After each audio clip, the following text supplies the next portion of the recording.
Very good morning to all of you. देखिए आज जो है हम लोग जो चैप्टर है वो करने वाले हैं, दैट इज कॉस्ट शीट। ठीक है, कॉस्ट शीट करने के पहले जरा सा हम लोग थोड़ा सा देख लेते हैं कि कॉस्टिंग होता क्या है। कॉस्टिंग क्या होता है? देखिए जब भी हम लोग कोई मार्केट में कोई प्रोडक्ट खरीदने जाते हैं, ठीक है, तो एक प्राइस पे करते हैं प्रोडक्ट खरीदने के लिए, दैट इज उसको क्या बोलते हैं हम लोग? सेलिंग प्राइस बोलते हैं। क्या बोलेंगे उसको? सेलिंग प्राइस हम लोग बोलते हैं। ओके, अब सेलिंग प्राइस को सेट करने के पहले मैन्युफैक्चरर क्या करता है? उस प्रोडक्ट का कॉस्ट को आइडेंटिफाई करता है, कॉस्ट को असर्टेन करता है। ठीक है, आफ्टर दैट उसमें प्रॉफिट को ऐड करके उसको सेलिंग प्राइस जो है सेट किया जाता है, सेलिंग प्राइस को बनाया जाता है। ओके, सो कॉस्टिंग क्या होता है? जैसे हम लोग पहले भी पढ़ चुके हैं कि कॉस्टिंग क्या होता है। एक प्रोडक्ट को बनाने के लिए जितना भी खर्चा लगता है उसको हम लोग क्या बोलते हैं? कॉस्ट बोलते हैं जनरल सेंस में। ठीक है, एक प्रोडक्ट को या किसी चीज़ को बनाने में जितना भी खर्चा लगता है वो ओवरऑल कॉस्ट को हम लोग क्या बोलते हैं? कॉस्टिंग बोलते हैं। या ओवरऑल जो खर्चा पड़ता है तो उसको हम लोग क्या बोल सकते हैं? कॉस्टिंग बोलते हैं। ठीक है, अब उस कॉस्टिंग को डिटरमाइन करने के लिए हम लोग क्या करते हैं? कॉस्ट शीट बनाते हैं। क्या बनाते हैं? Cost sheet. ठीक है, अब कॉस्ट शीट कहने का मतलब क्या होता है? कॉस्ट शीट है क्या? कॉस्ट शीट क्या है याद रखना है। कॉस्ट शीट क्या? एक स्टेटमेंट है। क्या है कॉस्ट शीट? एक स्टेटमेंट है जिसको प्रिपेयर्ड किया जाता है एक सिस्टमेटिक वे में या लॉजिकल वे में, ठीक है, या एनालिटिकल मैनर में, ताकि हम लोग किसी भी कॉस्ट को, ठीक है, या पर यूनिट ऑफ कॉस्ट को आइडेंटिफाई कर पाए या असर्टेन कर पाए। उसी को हम लोग क्या बोल सकते हैं? Cost sheet. तो कॉस्ट शीट क्या है? Statement that is prepared in a systematic and logical and analytical manner to ascertain the total and per unit of cost of goods produced is known as cost sheet. उसी को हम लोग क्या बोल सकते हैं? कॉस्ट शीट बोल सकते हैं। ठीक है, मतलब एक टोटल स्टेटमेंट रहता है, उसको हमको क्या करना पड़ता है? प्रिपेयर करना पड़ता है ताकि अपने टोटल कॉस्ट या पर यूनिट ऑफ कॉस्ट को आइडेंटिफाई कर पाए। ओके, अब आते हैं कॉस्ट शीट में कौन कौन सा कंपोनेंट होता है। ठीक है, कॉस्ट शीट में, कॉस्ट शीट बनाने के लिए हमको क्या क्या चीज़ों का जरूरत पड़ता है? तो कॉस्ट शीट बनाने के लिए हम लोग को सबसे पहला जो कंपोनेंट है दैट इज प्राइम कॉस्ट। अब प्राइम कॉस्ट क्या होता है? प्राइम कहने का मतलब क्या होता है? जो पहला खर्चा है कोई भी गुड्स प्रोड्यूस करने के लिए जो पहला खर्चा होता है उसको क्या बोलते हैं हम लोग? प्राइम कॉस्ट बोलते हैं। ठीक है, अब यहाँ पर जो है सारा का सारा देखना डायरेक्ट लिखा हुआ है, डायरेक्ट मटेरियल, डायरेक्ट लेबर और डायरेक्ट एक्सपेंसेस। ठीक है, डायरेक्ट मटेरियल कहने का मतलब क्या है? जो डायरेक्टली प्रोडक्शन पर्पस के लिए यूज हो। डायरेक्ट लेबर कहने का मतलब क्या है? जो डायरेक्टली प्रोडक्शन पर्पस के लिए लेबर यूज हो। ठीक है, डायरेक्ट एक्सपेंसेस क्या होता है? डायरेक्ट एक्सपेंसेस कहने का मतलब क्या होता है? जो हम लोग एक्सपेंसेस डायरेक्टली प्रोडक्शन के लिए यूज हो रहा है, गुड्स को बनाने के लिए, गुड्स को मैन्युफैक्चर करने के लिए, उसी को हम लोग क्या बोल सकते हैं? Prime cost. ये पहला कंपोनेंट है हम लोग का कॉस्ट शीट का। सेकेंड कंपोनेंट है हम लोग का वर्क कॉस्ट। ठीक है, अब हम लोग का प्राइम कॉस्ट निकल जाएगा, direct material, direct wages, direct expenses को ऐड करने से हम लोग का प्राइम कॉस्ट आ जाएगा। अब प्राइम कॉस्ट को हम लोग क्या करेंगे? प्राइम कॉस्ट में फैक्ट्री का जितना खर्चा रहेगा, फैक्ट्री का जितना भी खर्चा रहेगा वो सबको ऐड कर देंगे तो हम लोग का क्या आ जाएगा? वर्क कॉस्ट आ जाएगा। क्या आ जाएगा? हम लोग का वर्क कॉस्ट आ जाएगा बाबू। नेक्स्ट है हम लोग का cost of production. Cost of production identify करने के लिए हमको क्या करना पड़ेगा? जो हम लोग का वर्क कॉस्ट निकला है ना, उसमें जितना भी ऑफिस का खर्चा है, वो सारा का सारा चीज ऐड हो जाएगा। ठीक है, हम लोग का क्या आ जाएगा? Cost of production. ठीक है, मतलब प्रोडक्शन करने तक का खर्चा आ जाएगा, मतलब टोटल गुड्स को प्रोड्यूस करने में जितना खर्चा आ रहा है, ठीक है, उसी को हम लोग क्या बोलेंगे? Cost of production. अब आता है cost of goods sold. Cost of goods sold कैसे निकलेगा? कॉस्ट ऑफ प्रोडक्शन जो हम लोगों ने निकाला है उसमें क्या करेंगे? जो फिनिश गुड्स है, फिनिश गुड्स का सारा एडजस्टमेंट कर देंगे। ठीक है, अब एडजस्टमेंट क्या करते हैं? सिंपल है, ओपनिंग स्टॉक और जो फिनिश गुड्स है उसको ऐड करेंगे और जो closing stock of finish goods है उसको माइनस कर देंगे तो हम लोग का एडजस्टमेंट कंप्लीट हो जाएगा। उस एडजस्टमेंट में हो सकता है पॉजिटिव फिगर हो सकता है, निगेटिव फिगर हो सकता है, उसको हम लोग कॉस्ट ऑफ प्रोडक्शन में एडजस्ट करेंगे तो हम लोग का कॉस्ट ऑफ गुड्स सोल्ड आ जाएगा। इसका एक बड़ा कैलकुलेशन है। ठीक है, कॉस्ट ऑफ फिनिश गुड्स को आइडेंटिफाई करने के लिए हम लोग का 4 मेथड है, हम लोग पढ़ेंगे बाद में।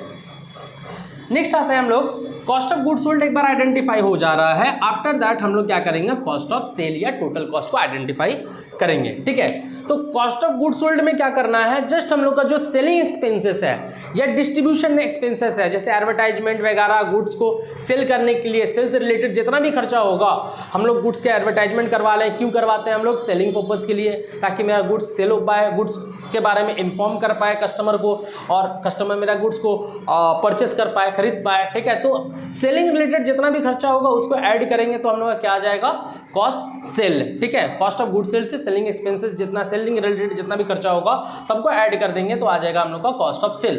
ठीक है, नेक्स्ट आते हैं हम लोग क्या, सेल। सेल कैसे आइडेंटिफाई होता है, यही चीज तो हम लोग को जानना है। सेल कैसे आइडेंटिफाई होता है, जब तक इस टोटल कॉस्ट को आइडेंटिफाई नहीं करेंगे ना तब तक हम लोग जो है सेल को आइडेंटिफाई नहीं कर पाएंगे। क्योंकि देखो जो प्रॉफिट वाला एलिमेंट है ना, ये अपने ऊपर है। ठीक है, एक्सेप्ट सम केसेस। ठीक है, कुछ केस को छोड़ के, जैसे कंपटीटिव प्रोडक्ट है तो कंपटीटिव प्रोडक्ट में कंपटीटर के हिसाब से हम लोग को प्रोडक्ट का प्राइस जो है सेट करना पड़ता है, या कुछ प्रोडक्ट का प्राइस जो है गवर्नमेंट सेट करता है, उसको हमको मान के चलना पड़ता है, उसी के रेंज में हमको प्रोडक्ट को बेचना पड़ता है। बट अदर देन दैट देखा जाए तो हम लोग अगर प्रॉफिट ऐड कर देंगे, जो भी प्रॉफिट होगा अपने हिसाब से, कंपटीटिव प्रॉफिट है तो जाहिर सा बात है कम प्रॉफिट हमको मार्जिन लेना पड़ता है। अगर ज़्यादा कंपटीशन नहीं है तो हाई मार्जिन हम लोग प्रॉफिट ले सकते हैं। ठीक है, तो हम लोग का जो कॉस्ट आइडेंटिफाई होगा, जो कॉस्ट हम लोग का निकलेगा, इसको हम लोग टोटल कॉस्ट बोल सकते हैं या कॉस्ट ऑफ सेल बोल सकते हैं, उसमें प्रॉफिट को ऐड करेंगे तो हम लोग का सेल वैल्यू निकल जाएगा। ठीक है, आई होप पे क्लियर हुआ होगा। ठीक है, अब हम लोग करेंगे कॉस्ट शीट स्टेटमेंट पूरा का पूरा।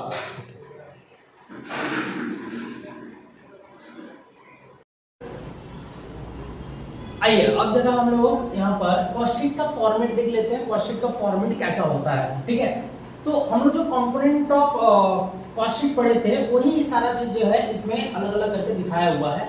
तो कॉस्ट शीट का इस टाइप का एक स्टेटमेंट रहेगा। ठीक है, लिखा रहेगा स्टेटमेंट ऑफ कॉस्ट शीट। ठीक है, यहाँ पर करंट ईयर में कितना आउटपुट कर रहे हैं वो लिखना होगा, कितना पीरियड का है, 1 मंथ का है, 2 मंथ का है, 3 मंथ का है, कितना मंथ का है। ठीक है, जो पीरियड रहेगा वो उनको लिखना पड़ेगा। मे बी ऑफ 1 ईयर का है तो 1 ईयर का लिखना पड़ेगा।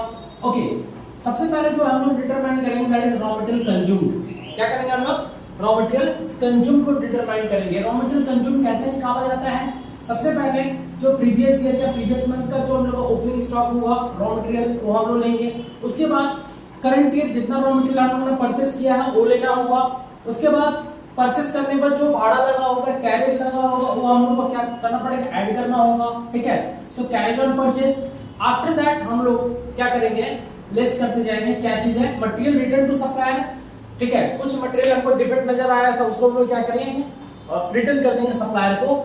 आफ्टर दैट कुछ एबनॉर्मल लॉस हो गया मटेरियल का तो उसको भी माइनस करना पड़ेगा। और लास्ट में हम लोग का closing stock of raw material है उसको भी हमको माइनस करके हटा देना पड़ेगा। ओके, तो इसको एडजस्ट करने के बाद हम लोग क्या निकल जाएगा, रॉ मटेरियल कंज्यूम। क्या निकल जाएगा यहाँ पर, raw material consume. After that हम लोग जो है जो डायरेक्ट लेबर है, डायरेक्ट लेबर का और भी नाम है, प्रोडक्टिव वेजेस है, फैक्ट्री वेजेस है, इसको ऐड करेंगे। और डायरेक्ट एक्सपेंसेस या उसको हम लोग चार्जेबल एक्सपेंसेस भी बोल सकते हैं। अब डायरेक्ट एक्सपेंसेस या चार्जेबल एक्सपेंसेस है क्या, प्राइमरी पैकेजिंग ऑफ गुड्स हो गया, कॉस्ट ऑफ डाइस और डिजाइन ऑफ द गुड्स हो गया, रॉयल्टी ऑन प्रोडक्शन, प्रोडक्शन पर रॉयल्टी हो गया, higher charges of special plant. ठीक है, तो कुछ ऐसा भी प्लांट होता है जिसको हायर करना पड़ता है। आफ्टर दैट जो है हम लोग प्रोडक्शन करते हैं। जैसे मान लीजिए कंस्ट्रक्शन के लिए एक बड़ा बिल्डिंग कंस्ट्रक्शन हो रहा है। ठीक है, तो एक देखना ना कि बड़ा बड़ा मशीन आता है। ठीक है, नीचे से मटेरियल को ऊपर पहुंचाने के लिए, तो कोई कंस्ट्रक्टर के पास नहीं रहता, वो लोग हायर करके ही लाता है। ठीक है, तो वो भी हम लोग का कहाँ ऐड हो जाएगा, डायरेक्ट एक्सपेंसेस के अंदर आ जाता है। ओके, तो ये तीनों चीज को raw material consume, direct labour और डायरेक्ट एक्सपेंसेस को ऐड करने से क्या आ जाएगा हम लोग का, प्राइम कॉस्ट, जैसा हम लोगों ने पहला भी कंपोनेंट में पढ़ा था। ओके, अब प्राइम कॉस्ट आ जाने के बाद हम लोग क्या करेंगे, फैक्ट्री का जितना भी खर्चा होगा वो भी ऐड करेंगे।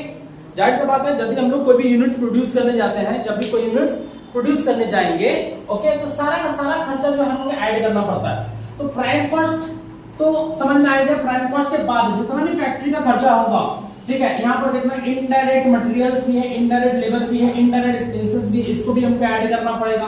अब बात आता है कि इनडायरेक्ट मटेरियल क्या होता है, ठीक है, इनडायरेक्ट लेबर क्या होता है।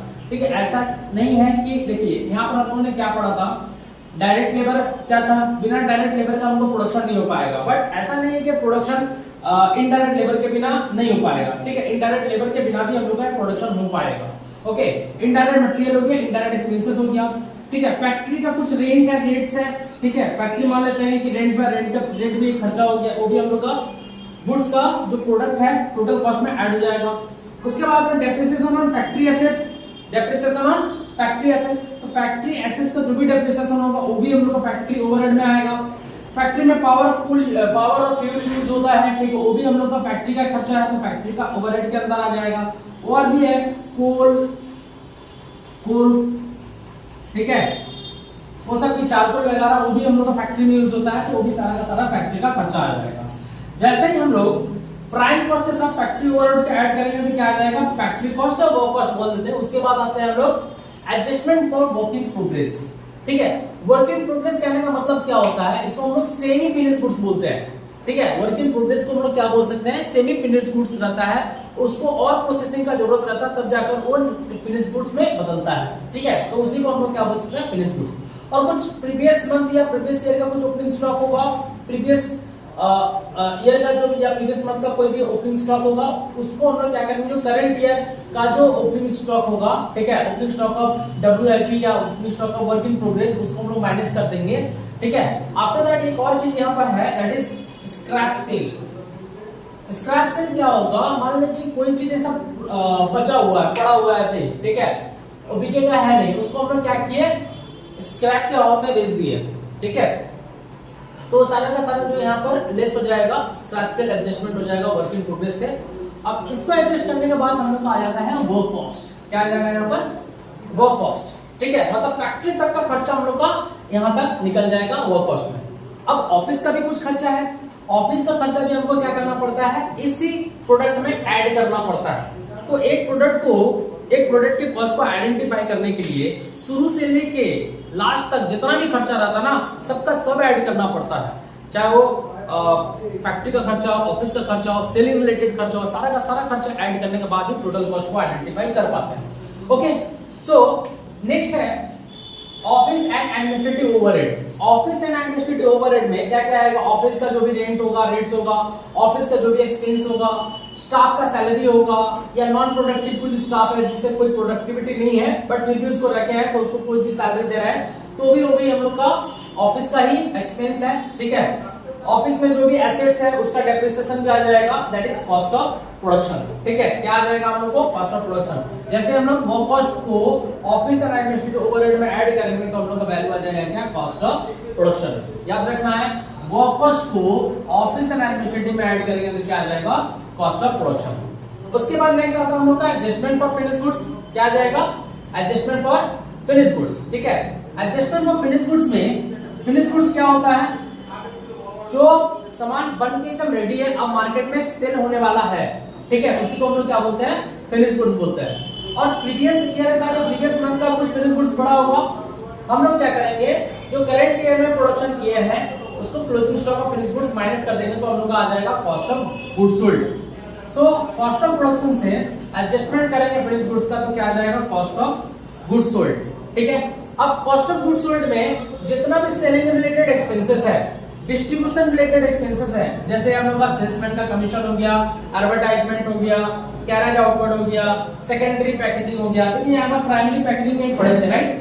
यहाँ पर देखना प्राइमरी पैकेजिंग है हम लोग का डायरेक्ट एक्सपेंसेस में और सेकेंडरी पैकेजिंग है हम लोग का सेलिंग एंड डिस्ट्रीब्यूशन ओवरहेड में। अब बताते हैं, समझ में आता है, क्लियर हो जाएगा। देखिए प्राइमरी पैकेजिंग क्या होता है, प्राइमरी पैकेजिंग क्यों किया जाता है, प्रोडक्ट का गुड्स के सेफ्टी के लिए किया जाता है। जैसे मान लीजिए कोई भी साबुन हम लोग खरीदने जाते हैं तो एक रैपर में आता है, उसको हम लोग क्या बोलते हैं, प्राइमरी पैकेजिंग बोलते हैं। क्या बोलते हैं उसको, प्राइमरी पैकेजिंग बोलते हैं। गुड्स के सेफ्टी के लिए आता है, वो हम लोग का डायरेक्ट एक्सपेंसेस है, वो हम लोग के लिए डायरेक्ट एक्सपेंसेस है, उसके बिना हम लोग का प्रोडक्शन या गुड्स सेफ नहीं रहेगा। क्या सेकेंडरी एक्सपेंसेस या सेकेंडरी पैकेजिंग जो है रिक्वायरमेंट है, हाँ वो भी रिक्वायरमेंट है। क्यों, क्योंकि जब भी गुड्स बल्क में हमको कहीं देना पड़ता है, ठीक है, मतलब ऐसा बोल देते हैं हम लोग को रिटेलिंग पर्पस के लिए बेहतर रहता है, ठीक है। या अगर हम लोग सोल्ड आउट कहीं कर रहे हैं मैन्युफैक्चरिंग गुड्स को, यहाँ एक जगह से दूसरी जगह लेकर जाने में हम लोग को सेकेंडरी पैकेजिंग बहुत हेल्प करता है, ठीक है। जैसे हम लोग कॉस्ट ऑफ गुड्स सोल्ड को सेलिंग एंड डिस्ट्रीब्यूशन ओवरहेड में ऐड करेंगे तो क्या आ जाएगा हम लोग को, कॉस्ट ऑफ सेल आ जाएगा। उसके बाद हम लोग कुछ प्रॉफिट का मार्जिन हम लोग बैठा लेंगे और हम लोग का क्या आ जाएगा, सेल आ जाएगा। ठीक है, आई होप कि क्लियर हुआ होगा। ठीक है, मिलते हैं नेक्स्ट वीडियो में, तब तक के लिए थैंक यू, बाय बाय।